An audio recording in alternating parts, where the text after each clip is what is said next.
Мухаммед Килба родом из Абазашта, Карачаево-Черкесской республики. Кадровый военный, один из первых добровольцев в грузино-абхазскую войну. Был командиром батальона, командиром бригады. Мухаммед Килба и абазин, и абхаз, сын Кавказа, поэтому он нам понятен, он нам близок, он нам родной.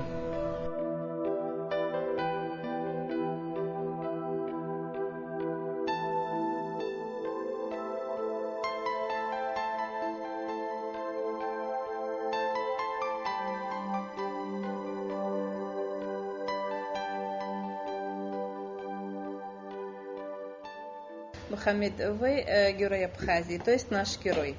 Вы сразу после начала войны, в 33 года, в возрасте Христа, перешли главный Кавказский перевал со своими ребятами и спустились к нам в Абхазию. Это был зов крови или еще что там? Я в Абхазии вообще не был никогда в своей жизни, к великому сожалению. Вот до 33 лет я здесь не был, но я Абхазию знал, как будто я здесь всю жизнь прожил. Почему? Потому что это общение, оно было. Что наша фамилия проживает здесь, как мы оказались на той стороне. И плюс где-то в мое отсутствие, когда я учился, отсюда приезжали вот Клара Килба, Эма Килба, они так делегации, уже какое-то общение, когда вот эта перестройка в те времена.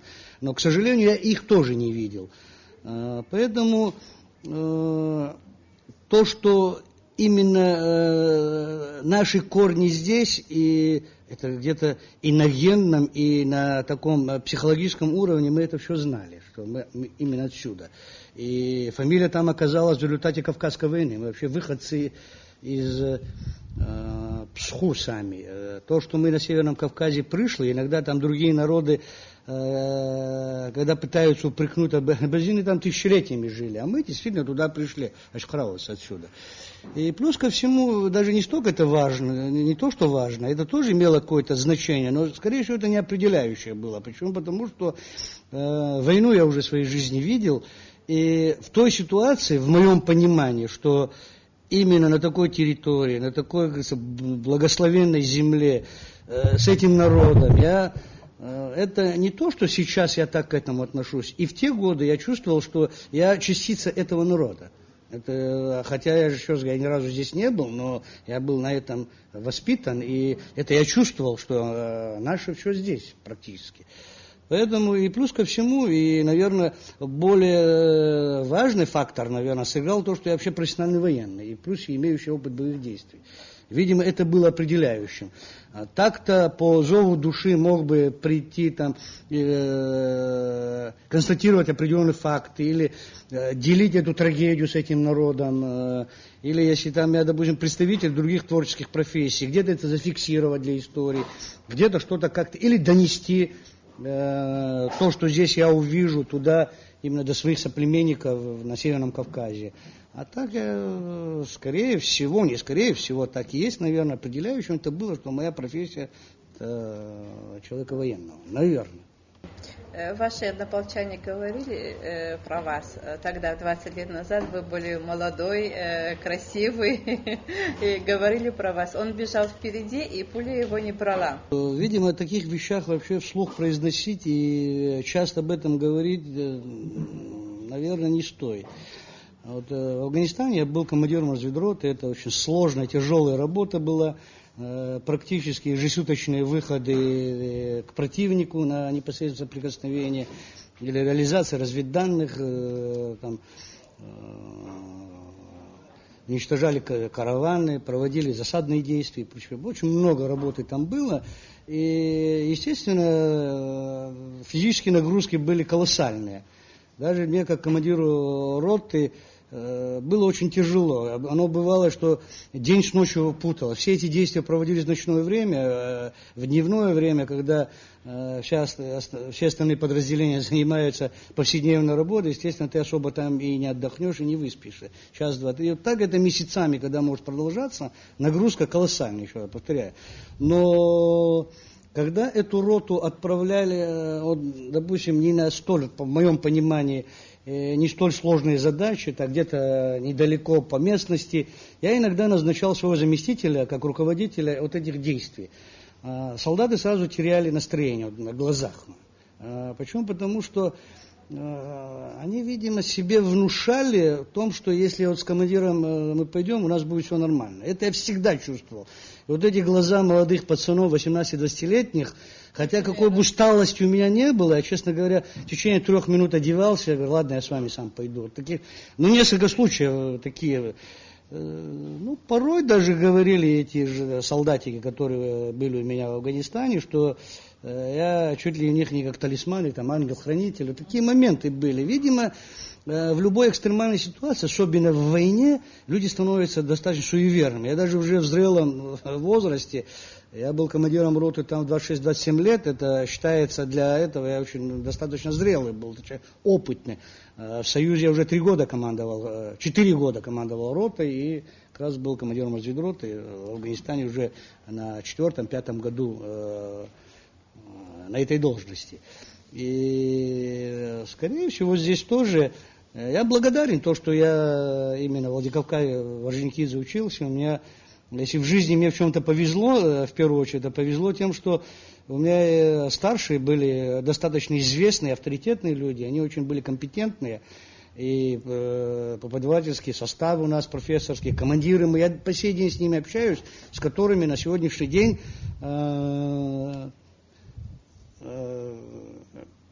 сейчас и коммуникация это позволяет, те, которые меня обучали, кто у меня были командирами во время учебы, я с ними общаюсь. И даже здесь я хочу подчеркнуть то, что именно это учебное заведение, оно имело колоссальную, как говорится, такую опыт подготовки военных кадров, еще начиная по декрету Ленина, оно было образованное и прочее. На сегодняшний день я фамилии называть не буду. В 4 военных округах России, их 4 округа, как вы знаете, это у нас что? Восточный, Южный, Западный, Центральный. В 2 округах командующие, это мои однокашники, один даже мой одногруппник. То есть вот хотя было в советское время это общевойсковых училищ, которые я заканчивал, их было 8. Вот представьте себе, что мои 2 выпускника являются на сегодняшний день в первых лицах в этих округах. Скорее всего, это тоже хочется молодому человеку, да и любому взрослому человеку в такой обстановке, в такой ситуации видеть какую-то защиту. Говорят, что именно вы убедили Владислава Григорьевича на тот момент, что нужно освобождать Гагру. Был ли какой-то план освобождения Гагры и кто им занимался? Владислав Григорьевич, видимо, переживал, что потери могут быть большие. Вполне, да. Тут оно вполне это обосновано. У кого бы они ни были переживания, именно остановить противника, там окопаться и вести оборонительный бой или оборонительные действия в подразделениях, оно, да, действительно чем-то легче, или так, если грубо сказать, это непрофессионально будет именно из моих уст, то может быть более чуть безопаснее, чем наступательные. Идти в наступление, это, естественно, затрачиваются колоссальные, как говорится, силы и средства. Если взять в той местности, если освобождение города и в горно-лесистой местности, в такой пересеченной, там соотношение сил наступающих по отношению к этим, оно должно быть 4:1, 4-5:1. То есть, если 100 человек обороняются, то у нас должно быть 400-500 человек наступать на эти 100 человек. К великому сожалению, такой роскоши мы не могли себе позволить на тот период. И в том числе, как у главнокомандующего, таких ресурсов, таких возможностей не в людских и особенно в вооружении, технике и боеприпасах, мы не могли такое себе позволить. Поэтому, в принципе, вообще вначале, это тоже мое, так скажем, субъективное видение, даже с прошествием столько лет, там 21-22 года, когда это все происходило, 22 года тому назад, я вам скажу, что понимание тогда было, видимо, не до конца. Почему? Потому что вот даже в течение вот этого времени, я до сих пор убежден в этом, что многие думали, что такой большой войны у нас не будет. Многие думали, где-то постреляют, так образно говоря, тем более понесли потери. Человеческие потери, они тяжелы для любой стороны, семьи, общества этого. И все надеялись на то, что все-таки благоразумие возобладает, чтобы не идти на такой уровень конфронтации, что могут быть большие потери. И где-то за стол переговоров сесть и на чем-то где-то это приостановить, или я не знаю в какой форме, но учитывая именно сам масштаб уже начальный, я не представлял, что такое возможно. Если вы прекрасно помните, там, жестко это, когда 3 сентября руки выкручивал Владислав Григорьевич на переговорах, и я полностью еще по возвращению, Владислав Григорьевич мне давал именно полная версия вот этих всех событий, без купюр и не варианта, которые отдали прессу. Там была тяжелейшая ситуация для него, и все делалось к тому, что именно мы были во всем виноваты, что пытались, как говорится, оказывать сопротивление, там, свое понимание тогда было. И у наших многих было понимание примерно, если не такое, то они говорили, здесь воевать, во-первых, мы у них не выиграем, во-вторых, надо как-то с ними найти общий язык. А те масштабы, они показали, что они не намерены были где-то за стол, потому что было преимущество полное на их стороне, и, естественно, диктовали условия они. И если где-то в военной среде понимание какое-то было, они были уверены в том, что, особенно в Гудауте, в штабе ополчения в нашем, что нам необходимо в первую очередь освободить город Сухум, а то все остальное само по себе, все вернется на круги своя. Те, которые десант высадили сюда, тогдашние Гантиади, Цандрипш, Ячрипш в том районе высаживали десант, достаточно, говорится, существенный, большой контингент вооруженных сил и техники. Они даже в те времена не смогли перебросить. И они не собирались, видимо.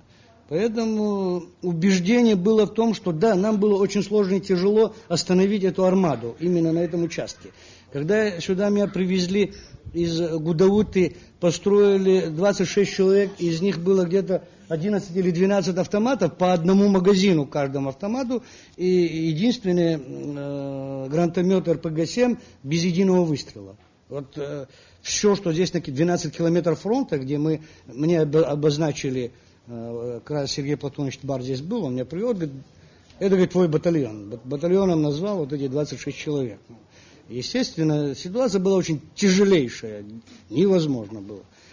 Поэтому, когда именно исходя из этих возможностей, где-то подтянулись люди туда, из Северного Кавказа начали поступать подразделения добровольцев, и мы начали укреплять оборону здесь, на этом рубеже, и мы сумели действительно устойчивую оборону, жесткую оборону мы смогли противопоставить нашему противнику. И в этот момент, хотя в самом начале я хочу вернуться, что ни одной минуты, ни одного дня у нас не было уверенности, что эта оборона не будет прорвана, и мы не окажемся где-то в районе Гудауты. Ни у одного человека не было такой уверенности, потому что не было ни сил, ни средств, ни возможностей, как еще повторяю, ни вооружений, и всего остального. Поэтому думать о том, чтобы на сегодняшний день освобождать Гагры, это было как минимум сумасшествием, как говорится, даже произносить это. Но тем не менее, когда мы уже сумели именно организовать эту оборону на том уровне, на котором мы могли бы где-то двигаться дальше, естественно, мысль возникала о том, что надо выходить туда и освобождать именно эту территорию, в первую очередь для того, чтобы и тут же время тоже уходило к тому, что горы покрывались снегом, и усложняло это абсолютно переход наших добровольцев через Кавказский хребет и доставку оттуда помощи в виде вооружения и боеприпасов. Поэтому здесь жизненно было необходимо именно освобождать эту сторону для того, чтобы мы могли выжить, для того, чтобы обеспечивать и даже просто население наше, и мирное население, и ребята, которые сидели в окопах, оказывали сопротивление. И поэтому по вечерам я обычно, когда эту мысль я начал высказывать Сергею Платоновичу Бар, он, честно говоря, очень настороженно это воспринял. Почему? Потому что, видимо, даже то, что мы создали, именно эти оборонные условия, оно устраивало как-то и обе стороны. Вроде и потерь нет, там, перестреливаются до бесконечности сидеть. Даже первое время были провокационные действия этих людей, естественно. Много раз себя пытались требовать, чтобы я отошел вот сюда за реку Бзыб и сел. Естественное препятствие река Бзыб. Мы на одной стороне и на другой стороне. Там годами сидели, говорится, перебрасывались снарядами и прочим, прочим. Ну, естественно, я это принять категорически не мог. И на эти провокации абсолютно я реагировал очень жестко и говорил только одно, что если вы представите на сегодняшний день, да, в самые сложные, когда более активные действия противник применял по отношению к нам, пытаясь прорвать нашу оборону, у многих была эта идея, сразу возникала, чтобы именно уйти за реку Гумиста, за реку Бзыбна. Даже был тут случай, когда там такое было жесткое наступление противника, которое мы смогли остановить. Многие даже мирное население, кажется, эту дорогу через завод оказались где-то в Колдахуара, там выходит отсюда, кажется, еще такая грунтовая дорога. Вот в этих условиях, естественно, но учитывая именно профессионализм Сергея Платоновича Адбар, он все равно, я сумел это донести, что это вполне серьезно, не просто фантазии молодого человека, а именно, если честно говоря, у этого старшего, видимо, это возникло, учитывая, что мы с трудом сдерживаем противника, казалось бы, и тут у нас мысли о том, что провести наступательные действия, чтобы выйти на государственную границу с Россией. Но когда я начал приводить какие-то определенные, видимо, аргументы, он уже подключился. Но при этом он твердо говорил, говорит, Мамед, говорит, где бы ты ни оказался, здесь, говорит, про ему фамилию слова не говори. Я говорю, почему, говорю, Платонович? Да, действительно, такие были тоже непонятные, по крайней мере, до сих пор ситуации. Любая война, тем более такая коварная, агрессивная, с таким вооружением, с применением всех сил и средств, как говорится, вооружения тяжелой и систем, артиллерийских систем, достаточно современных на тот период, естественно, будут погибшие, но от этого надо уходить, насколько это возможно, беречь людей, выполнять задачи. Поэтому Сергей Платонович к этому относился настороженно. Но, тем не менее, естественно, он оказывал очень огромную помощь. Человек был серьезно подготовлен как военный, он служил в Генштабе России, Академию Генерального штаба, Академию Фрунзе он заканчивал, в Генеральном штабе Советского Союза служил, был начальником штаба дивизии в Майкопе. Ну, человек за плечами был большой опыт армейской службы.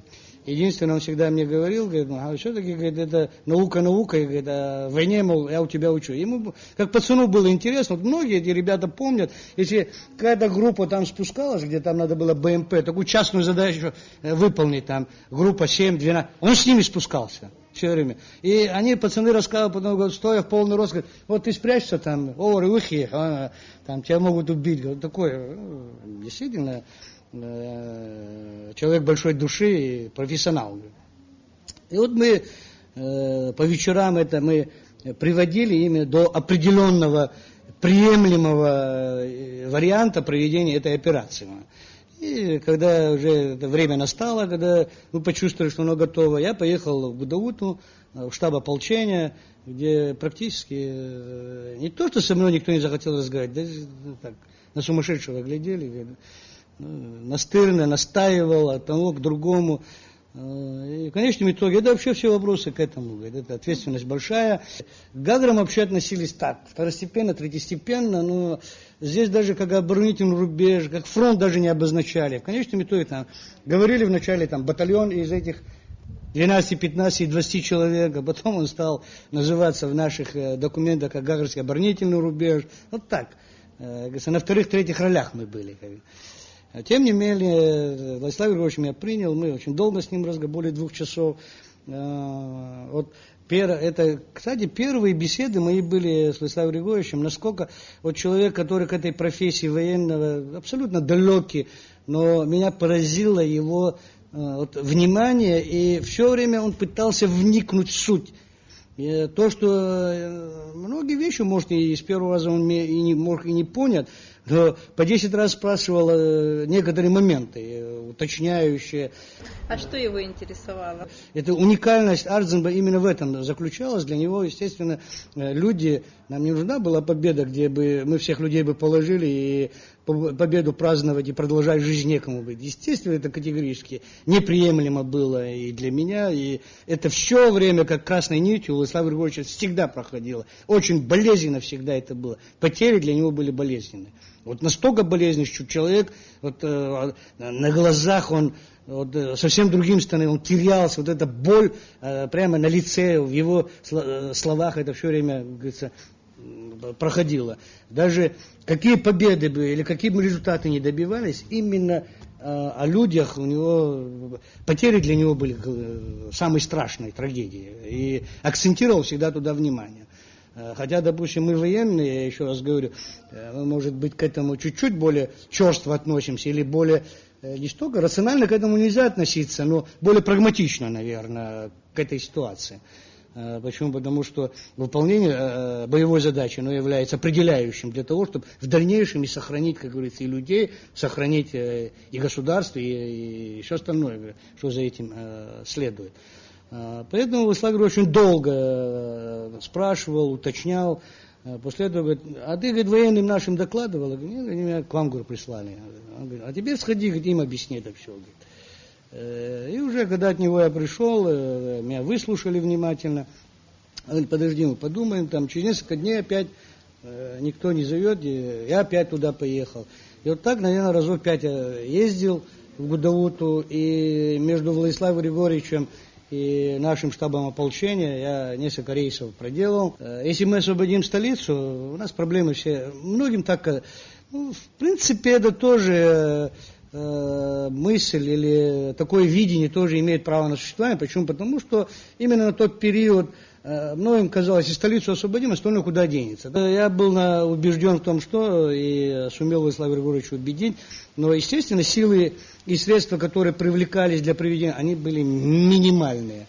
На сегодняшний день многие цифры, особенно в интернете, это обсуждаются, люди далекие от этих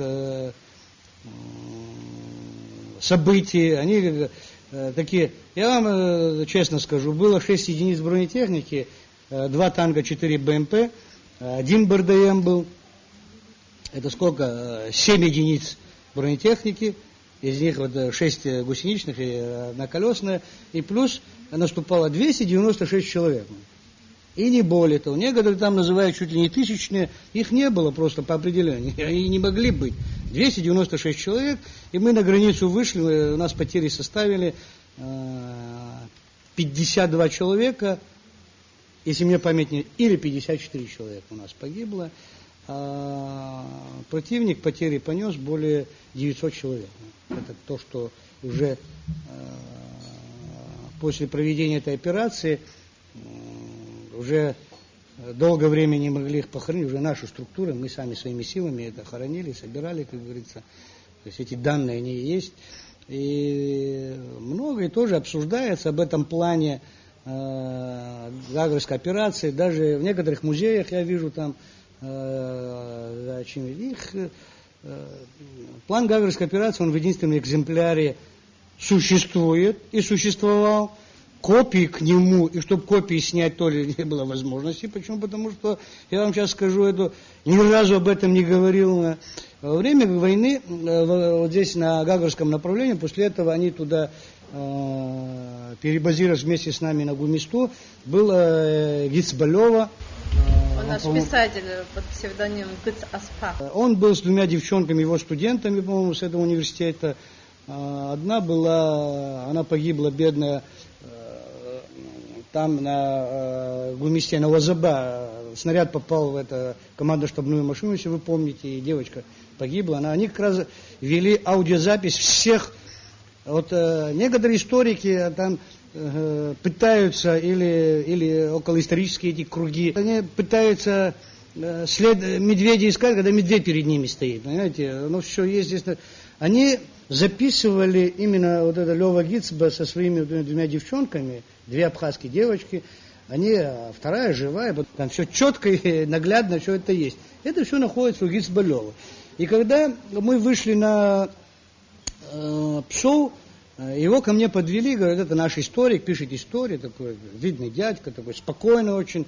И я, естественно, на этих эмоциях именно вот эту карту, которую Владислав Григорьевич утверждал, которую я носил из штаба в штаб, отработанные полностью графически, текстовой, со всеми позывными, то есть любой военный специалист его прочтет.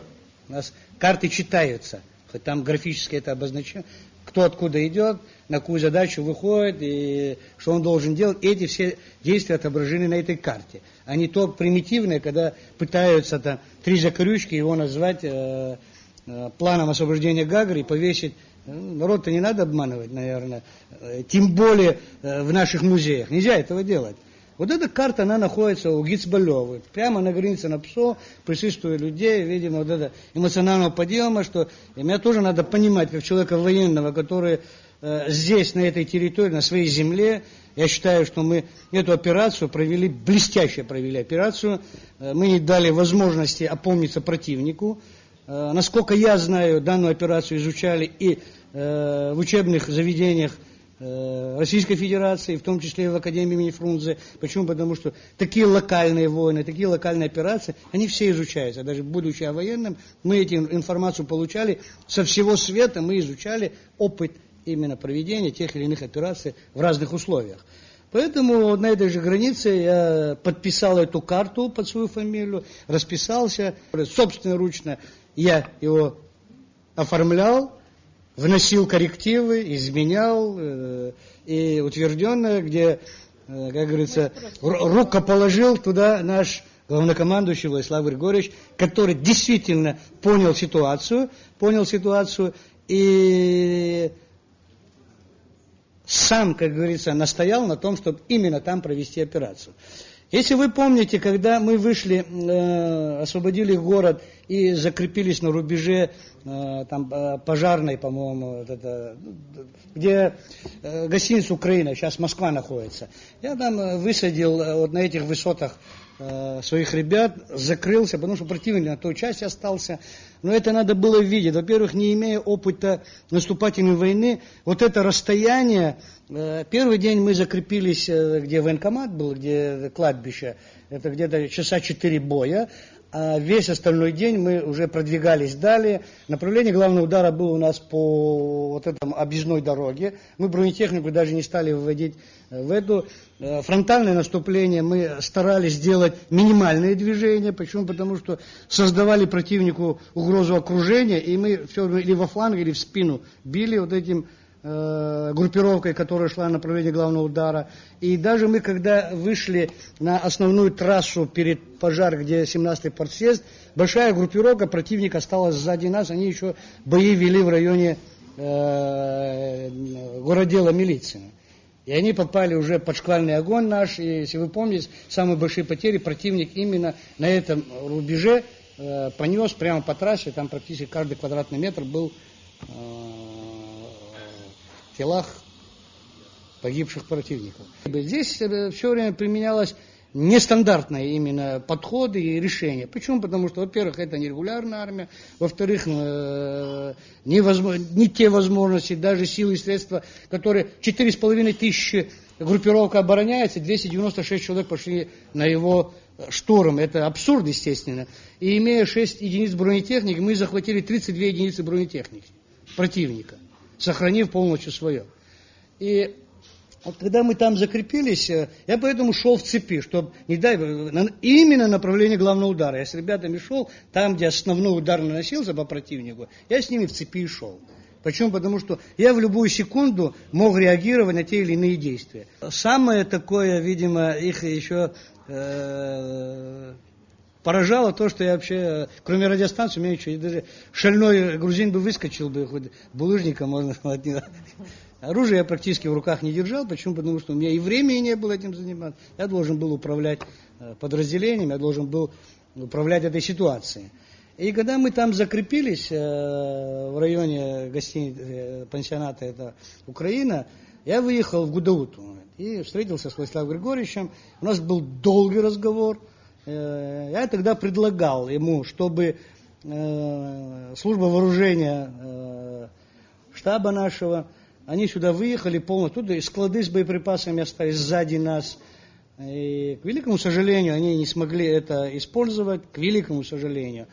Я ему сказал, предложил о том, чтобы все вооружение, вся техника, которая нами захвачена, она должна переместиться на Агу-Месту, и там начнутся активные действия, наступательные. И я выхожу на рубеж Псов, после этого сразу маршем туда, и во втором эшелоне, я говорю, я буду наступать именно на Агу-Местинском. К великому сожалению, не знаю почему, видимо, и как с Гагрской операцией людей не нашлось, которые могли бы это притворить или жестко как-то это надо было продвигать. Я говорю, 2 дня буду проводить перегруппировку войск, говорю, на этом направлении здесь. А вы за это время, за 2 суток это вытащите, говорю. Но при этом, говорю, надо сделать, говорю, ультимативное заявление нашему противнику. Владислав Григорьевич, он действительно, настолько он теплый, и вот так почти наивно меня спросил, говорит, а ты какой имеешь в виду, говорит, ультиматум? Надо объявить о том, чтобы они, вот 2 суток, мы, во-первых, эти 2 суток используем для того, чтобы люди хоть чуть отдохнули. Люди еле ноги волокли. Успех, неуспехом, я дальше не мог по этому узкому участку продвигаться. Почему? Потому что там 2 пулемета, всю проблему, я бы не смог бы ни 1 метр продвинуться. А чтобы именно продвигаться дальше, я через горы должен был их обойти, чтобы нанести удар. А таких возможностей физических у людей уже не было. И поэтому я не стал никому это объяснять, там, имея стратегию. Да, если бы мог бы я ввести резервы, я бы этих людей здесь заставил бы, там, другими подразделениями пошел бы дальше. Но таких возможностей у нас, к великому сожалению, тот период не было. 2 суток я использую для отдыха, перегруппировки, там, я посмотрю, вы за 2 суток это вывозите, там занимаются. А вы за это время делаете заявление, ультимативное заявление. Он говорит, какое? Ну, настолько быть честным, вот как Владислав Григорьевич, как это, он это все воспринимал именно, вот как оно должно быть. Вот вообще поражаешься иногда, вот настолько был этот человек, вот эти моменты, естественно, видимо, подчеркивают черту характера этого главнокомандующего. Насколько он был серьезный, суровый, жесткий иногда, невзирая на его интеллигентность. Но когда касалось вот таких вопросов, которые чести, то есть он меня спрашивает, какое ультимативное заявление? Ну, вы должны дать им, возможно, 2 суток, как пришли, пусть грузятся и уходят. Настоящий военачальник, который выигрывает бой, его не начиная. Их бы не было, мне было легче, я бы людей бы сохранил. Поэтому говорю, Владислав, вы должны жесткое заявление сделать, ультимативное, чтобы они на этих же баржах, как пришли десантом, так же, чтобы они погрузились и ушли. А мы выйдем на границу. А он говорит, а если они не уйдут? Вот настолько, да, вот здесь, в его вот этом... То есть человек не хочет делать даже заявление противнику, агрессору, которое невыполнимо. То есть это совесть человеческая говорит. Вот меня это настолько поразило, я говорю, а если говорит, они не уйдут? Я говорю, тогда мы их уничтожим. А он говорит, вот так задумался. Естественно, видимо, в нем это опять же, чтобы противника уничтожить, ты тоже понесешь потери. Так же... А он говорит, а мы сможем это, говорит? Я говорю, да. Мы эту проблему решим. Мы их уничтожим. И через сутки, даже не он делает, это заявление, оно было исторически, если вы помните, представителям Конфедерации народов, здесь был Арсамиков и Иса, они совместное заявление главнокомандующего Владислава Григорьевича и командования Конфедерации народов Кавказа, есть вот это ультимативное заявление, именно датированное, по-моему, 3 октября, скорее всего, наверное. Вот, по-моему, 3 октября. Вот такие дела, именно. Если по Гагрской операции. Вкратце, скажем, там... Кто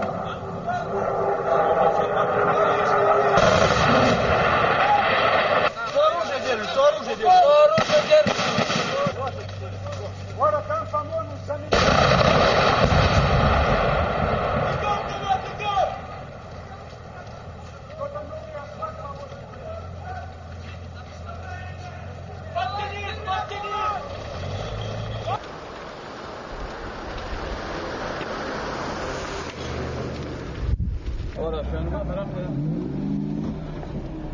Стойте, стойте, слушай, стойте! Ствол, а что? Ствол, да. Так, я... Победа за нами, жестокими боями, жесточайшими. Сложно было, очень много геройства проявлено. Это, если можно, попозже. Мы по всем этим вопросам разберемся. Но одно единственное, просьба ко всем. Я понимаю радость для абхазского народа, чтобы здесь, на границе... Если говорить о последующих событиях, какое вот решение давалось труднее всего вам, и было ли оно правильным? Оно было. И где-то это и документально где-то есть. Если вы помните, уже завершающее наше наступление по освобождению города Сухума и дальнейший туда выход на Ингур, план там был, конечно, серьезно продуманный, очень подготовленный. И в плане вооружений, подразделений, и взаимодействий, и замысла этих действий. И принятое решение, оно выполнимо, оно было реальным. Именно это последний этап, сейчас по датам, по-моему, начало июльское наступление, да, уже 93-го года. Я был тогда командующим Гумистинским фронтом, сформировали вторую бригаду на Золотом берегу, где командиром бригады назначили Чамба Гену, который здесь у меня был заместителем. И по замыслу оно было так, что Гумистинский фронт захватывает плацдарм в районе Маяка через Нижний мост. И это обозначает на том направлении, как направление главного удара, и на себя оттягивает основные силы противника, а направление главного удара было выбрано через охолшение команд именно со стороны горной гряды, заходить и освобождать город Сухум. Эта задача была настолько тяжелая и сложная, но тем не менее мы нашли, именно это объявили как добровольцев. Второй батальон у нас был, Зураба Кутеля, командир батальона был. Именно в этой среде нашли добровольцев, которые к чести ихней, я вам вот так откровенно скажу, даже в современных условиях не каждая регулярная армия может такие задачи, такие операции проводить, как мы их проводили. Особенно высадка морских десантов. Мы здесь морской десант первый высаживали за Гаграми. Уже когда второй этап мы шли на... Это первый морской десант, я Ибрагима Яганова с Пицунским батальоном высаживал здесь в районе Холодной речки. Сзади грузиня высаживал. А сам по горам оттуда их обходил. И... Две такие же десантные операции мы в Ачимчирском районе провели. И вот эта данная операция по захвату плацдарма в районе Маяка, она была уникальной, тяжелейшая задача. Потери были колоссальные, убитых и раненых. Но тем не менее плацдарм этот был захвачен, и на йоту ребята не отступили до окончания операции. Оно имело огромное значение. Огромное, сейчас я подскажу. Некоторые говорят, там, это как... Они говорят, там, как смертников, это некорректно и неправильно. Эта задача, да, она ложная, но она имела именно такое, как говорится, значение. И многие участники других событий это подчеркивали. Почему, я сейчас скажу. Когда захватили вот этот плацдарм в районе Маяка, все основные силы противника были брошены туда. И мы, естественно, их артиллерию расстреливали, не подпускали к ним. Земля 4 суток она горела. Если кто помнит с этой высоты. Я с Верещагина вообще не спускался. Вся артиллерия уже на 3-4 день, многие, они уже просили подразделения эти пехотные, чтобы подносили боеприпасы до орудий. У них даже сил и возможности не было обслуживать наши эти артиллерийские установки. Я ребят подтягивал. Любого возраста, там, как говорится, в зрелом возрасте мужички приходили, помогали эти боеприпасы, подносили дорогу. Потому что 4 суток, не переставая, артиллерии прикрывали именно этот плацдарм. И этот плацдарм мы не отдали. А подразделения, которые шли в направлении главного удара, на Цугуровку вышли и другие направления, они практически как на прогулку шли. И что их, естественно, и подвело, то, что они недооценили. И потом нарвались, как вы помните, на минные поля. К великому сожалению, всякое там было, скажем так. Но подразделения, которые пошли по обходу с горной гряды, мы им создали условия для проведения, для выполнения своей задачи идеальные. К великому сожалению, мы не смогли там воспользоваться. Они оказались, вот эта группировка 2-й бригады в районе Шромы, и уже грузинская артиллерия их расстреливала. Ужасно это зрелище было страшное. Вы помните, наш вертолет погиб с людьми на горе Хабюк. И меня вызвал Владислав Григорьевич Ардзенба туда. У меня была связь телефона только единственная по коммуникациям железной дороги. Я мог с Владиславом Григорьевичем напрямую, без радиостанции разговаривать. Он меня пригласил и поставил задачу, чтобы я поднялся наверх, что у него связи с ними нет. Там был Дбар, Сусналиев, на направлении главного удара они управляли. И чтобы я туда поднялся, изучил обстановку, нанес на карту, приехал и доложил Владиславу Григорьевичу, нашему главнокомандующему. Я, естественно, выехал туда, начал уточнять эти задачи, сидел со Сусналиевым, наносил на карту, на Дахалшене у него командный пункт был, нет, над Каманом, он прямо наверху над Каманом. И в это время зашел офицер связи, занес пакет вскрыл министр обороны Султан Асламбекович, и там следом Владислав Григорьевич присылает приказ главнокомандующего о назначении, хотя он мне ни одного слова не сказал, следом прислал бумагу и назначил меня заместителем министра обороны и поручил проведение операции на направлении главного удара, то есть на этом направлении. И Султан Асламбекович вцепился в меня, говорит, так, кто будет у тебя принимать? Кто будет командующим внизу? Я говорю, ну дайте, хоть я спущусь, говорю, передам, говорю, должность туда. Нет, ни в какую, говорит, только здесь. Я говорю, был такой заместитель у меня, великолепный парень, Смыр Виталий Хазаратович, да. Прием передачи бригады или фронта Гумистинского происходило по радиостанции. Министр обороны довел, что я назначен. И меня даже туда вниз не пустили. Я спустился к нашим подразделениям в Шроме. И я вам скажу, что ситуация была там ужасающая. Потому что эта артиллерийская канонада противника, она не прекращалась ни на секунду. И я дал команду собрать командиров подразделений, и там в каком-то таком под горой, там, небольшое укрытие, где я их собрал, и проводил с ними совещание. Вот это совещание для меня было в жизни, если за спиной 4 года войны, самое тяжелое, определяющее, и даже, можно так сказать, оно было знаковым, наверное. Обстановка, естественно, в войсках была удручающая. Совершенно удручающая. И потери были колоссальные. Практически свое существование 2-я бригада прекратила. Командовать сам бедный Гена под артиллерийским огнем погиб, Гена Чамба. Штаба такого практически не было. Остались разрозненные подразделения этих батальонов 2-й бригады, которых я собрал там.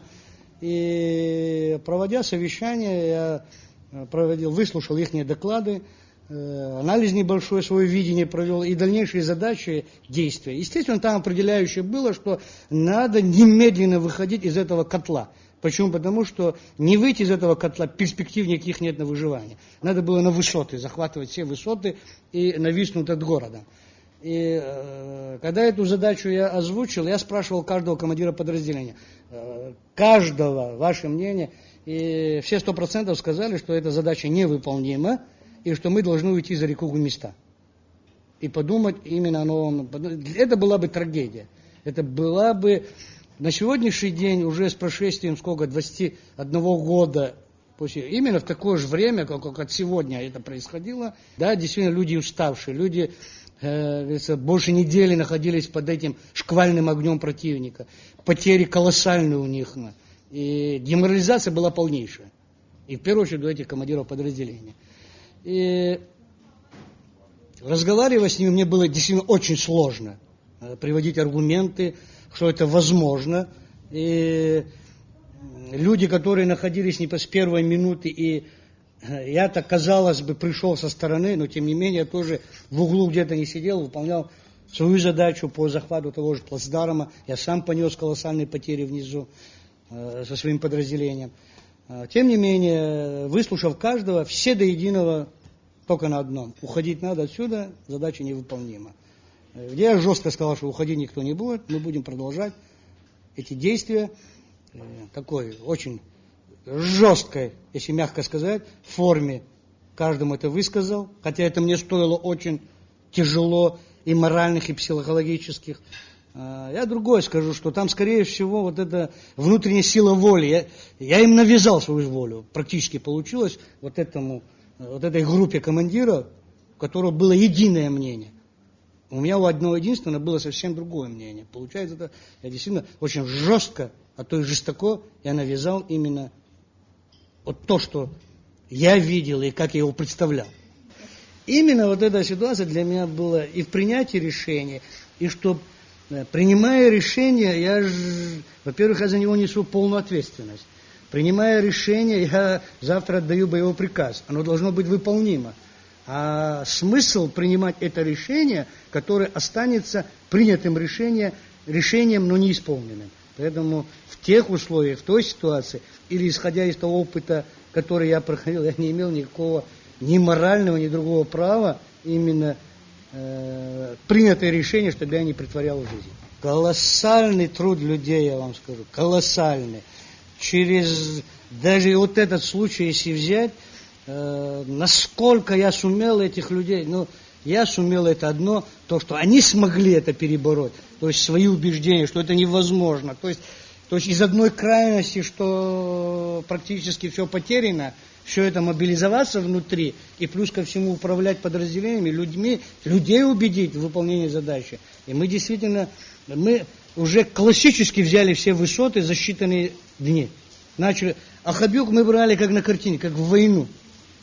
Вот действительно, там еще я с подразделением поставил северокавказцев, плюс там был такой подполковник Кудима, он союз офицеров погиб, бедный, уже находясь почти в самом конце войны, артиллерист, его к себе забрал Султан Асламбекович, он там где-то при штабе министра он был, и как офицер поручения, потому что он четко, внятно, очень грамотнейший десантник был, такой Кудимов, да, погиб бедный.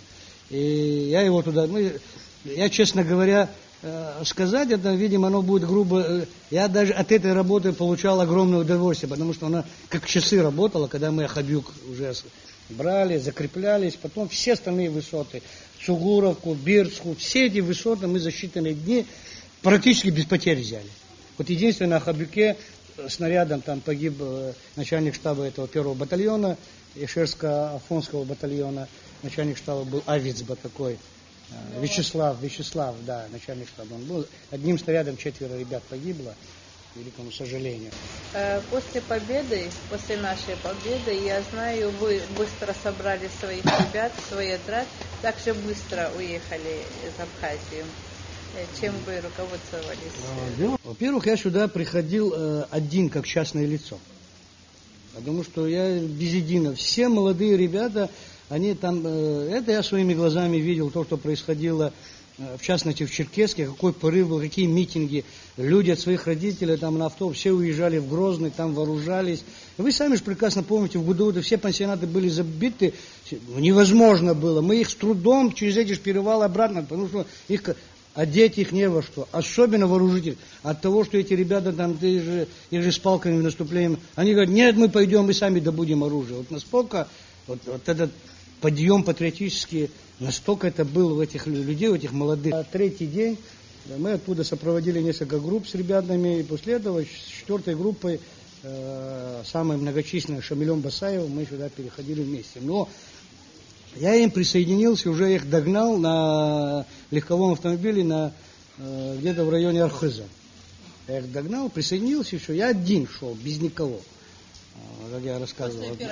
После операции с палкой. И ребята молодые, которые оттуда из Карачаево-Черкесии, потом мы в подразделениях объединили.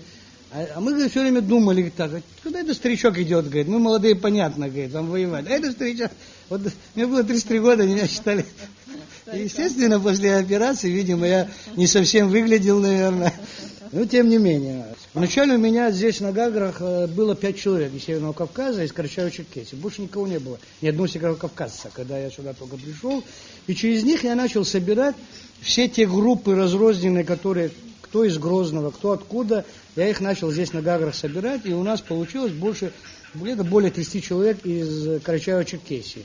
Потом где-то больше, меньше, кто-то уезжал, кто-то... И уже после освобождения Гагры оно сформировалось как подразделение, его называли Сатурн. Сатурн, оно тоже имеет какую-то свою историю. Я в войне в Абхазии, у меня позывной был Сатурн. А когда здесь тоже этот позывной, как мне присвоили в самом начале, там, в штабе нашем, так Сатурном я и закончил здесь войну. И подразделения, они сами себя Сатурном называли. Ни батальоном, ни кем-то. Вот эта группа из Карачаево-Черкесии.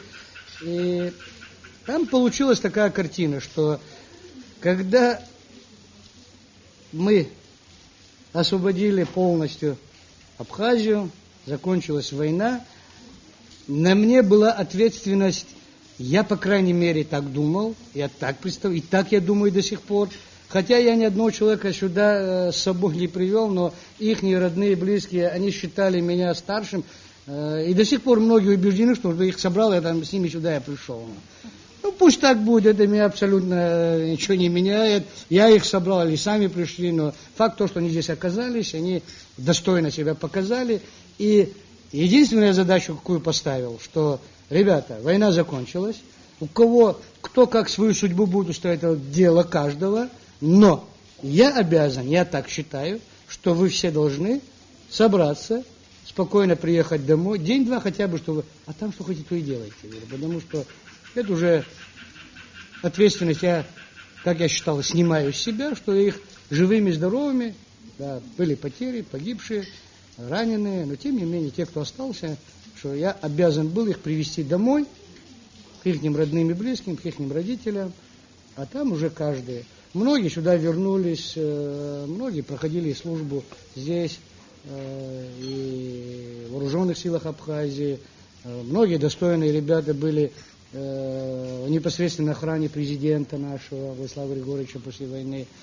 Многие и на других мирных, как говорится, профессиях. Единицы, но они до сих пор есть.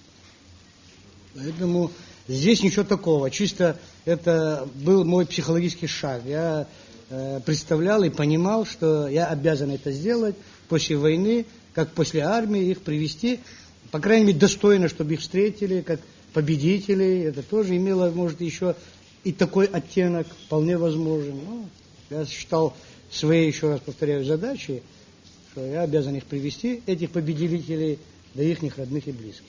Победы должны разделить не только здесь, и там, наверное, вместе с непосредственными участниками этих событий, что и было сделано.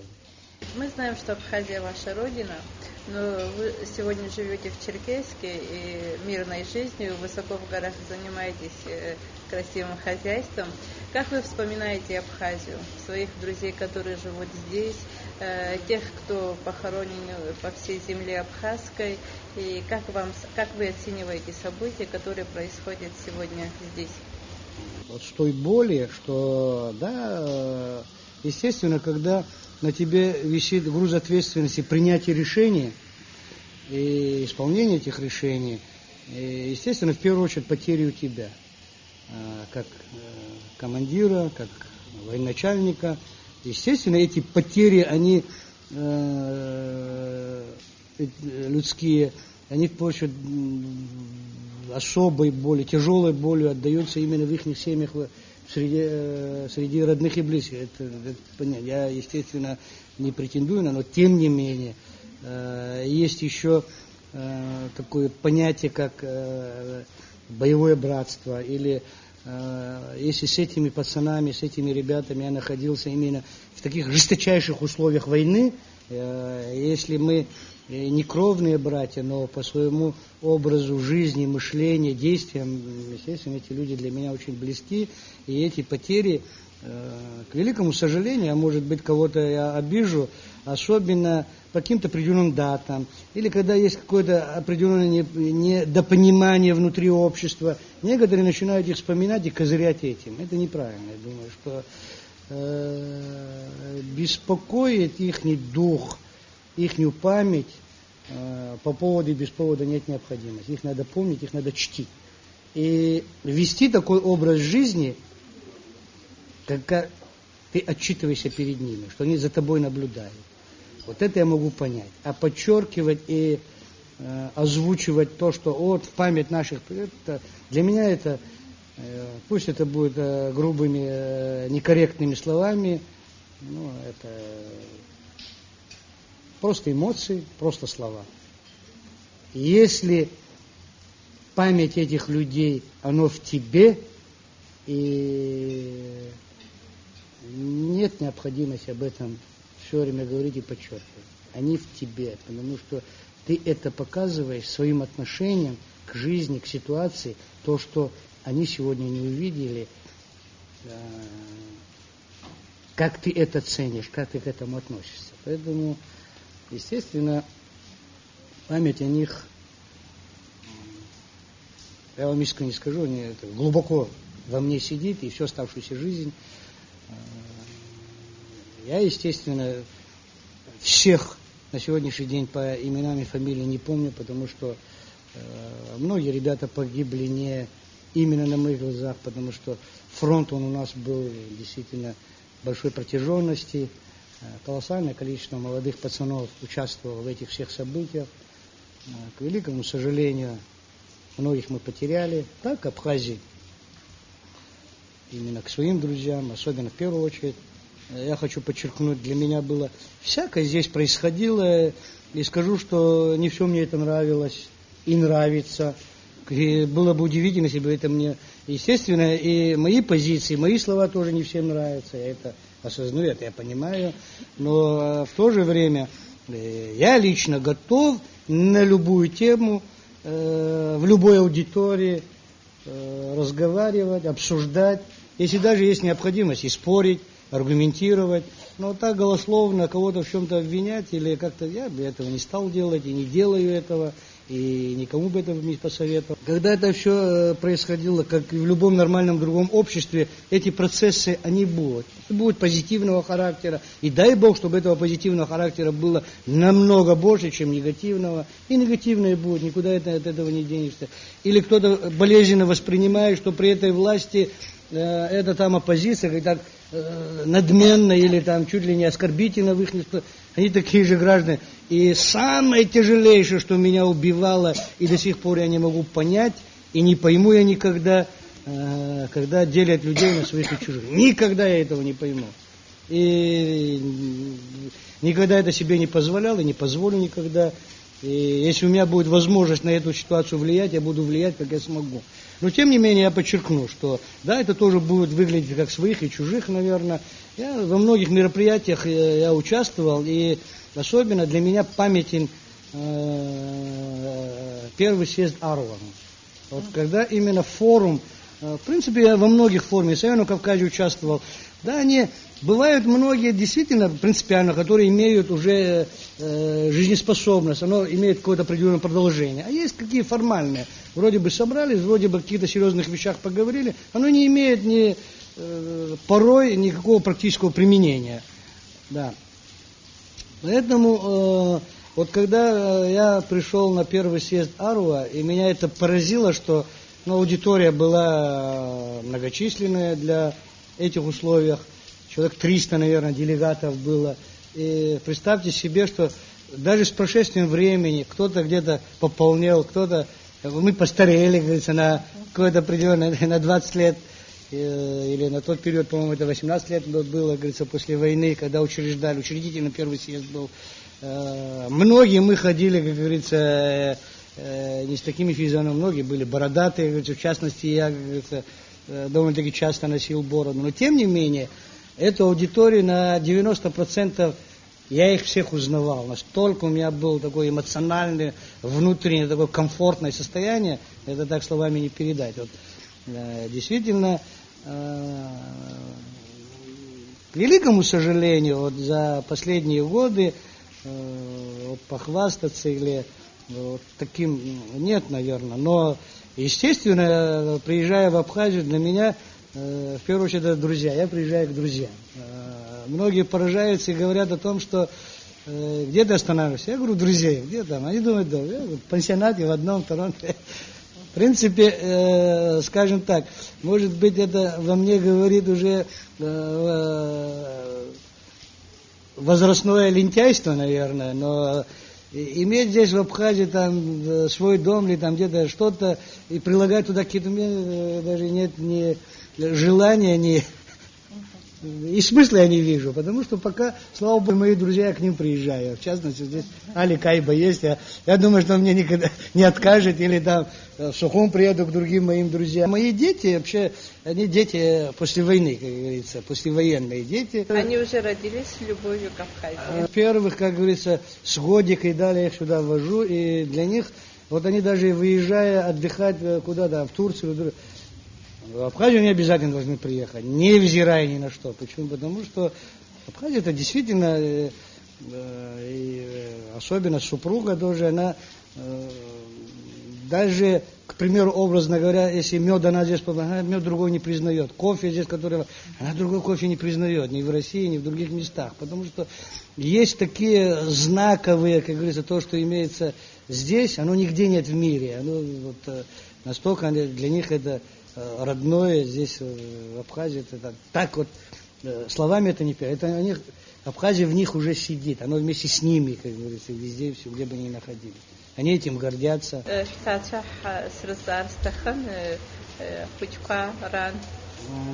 Хурина дзот, яхба, геш, шпарха, психилы, хараиджа, яхазет, яхбачкун, Руслану бихет зовы. Данииз ехид, они Руслан Аушев, Ещейцба, Ирисари, Дальний Восток, служба АУАН, и ехид злаги, хабба телеграмма, саббиджи телеграмма ищет, внук двоут, абрачкун, Руслан ехид, саббиджи телеграмм не ищет, сазыразу, Руслан ехид, арахи Ицбачкун, мединстуда, хитала, Абхарта. Такого врач Рауси Юрдерот, Эпхахо курс долгит. Згаб Преспокчи, класса же, топ черкесская же. Да, Абхарта. Тахоба школа еще рассказала. Ауа, Ханшадуи, Хаваджи, Скшбжав Шугна Кадзна, يخيب شمشة أبص حزنة حبرغن جن في حربوش. يتبوك محمد ورا أبسنا وخشيت حرحزجي أرينا خس أبسنا إيراني قد يتزجرده ورا أبسنا خشي هوا قزاود أبسنا خشي تروح فوقلا زاود يتبوك يوزيك حشيت أشوف سنتر رتشام وتاتشي وري. زواج خديجي جنشة أنزراشيتاي.